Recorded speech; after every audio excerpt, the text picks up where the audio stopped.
Human ഭക്ഷണവും മനുഷ്യരും എന്ന് പറഞ്ഞിട്ടുള്ള സോഷ്യൽ സയൻസിലെ 2ാമത്തെ ചാപ്റ്ററിൽ നമ്മൾ പഠിക്കുന്ന സമയത്ത് തുടക്കത്തിൽ തന്നെ പറയുന്നത് ഏർലി ഹ്യൂമൻസ് ആദിമ മനുഷ്യർ ഭക്ഷണം സമ്പാദിച്ചിരുന്ന രീതിയാണ്, ഫുഡ് ഒബ്റ്റെയിൻ ചെയ്തിരുന്ന രീതിയാണ്.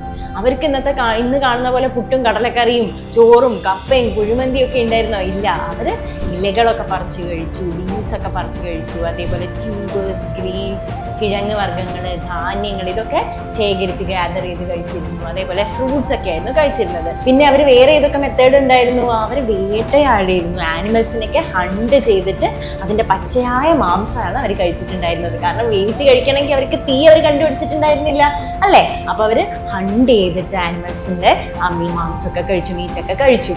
പിന്നെ അവർ ഫിഷിങ് നടത്തിയിട്ടുണ്ടായിരുന്നു, മീൻപിടുത്തം നടത്തിയിട്ടുണ്ടായിരുന്നു. അതേപോലെ തന്നെ അവർ ഗ്യാദർ ഫുഡ്, അവർ ഭക്ഷണം ഫുഡ് ശേഖരിച്ചിരുന്നു.